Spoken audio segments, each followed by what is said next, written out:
Welcome to Santa's Workshop TV, where Christmas cheer is made right here. Ho, ho, ho. Merry Christmas.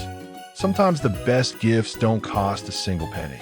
That's right, my little helpers. Today Santa will share some special ideas that you can give your mom straight from the heart without spending any money. Let's start with one of the best gifts, a big hug, and I love you. A hug and kind words are priceless. Next is to create a homemade coupon book. Why mom will love this is because you will include coupons for hugs, help with dishes, reading together, quiet time, and so on. A wonderful gift for mom is to sing a song or perform a skit.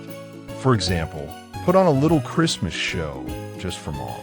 The next gift that mom will love is for you to draw a picture or write a poem. Simple art or words from the heart mean the world.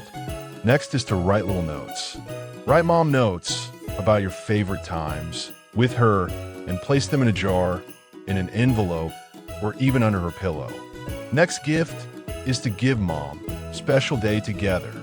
Promise mom a day off where you help out more and you spend quality time with her. See, my friends, you don't need money to give the best Christmas gifts. The gifts that matter most come from kindness, thoughtfulness, and love. Make your mom feel like the queen she is this Christmas. Ho, ho, ho. Merry Christmas. Thanks for joining me today. Don't forget to like, subscribe, and leave a comment below. I'd love to hear from you. Until we meet again, stay jolly, be good, and keep the spirit alive all year long.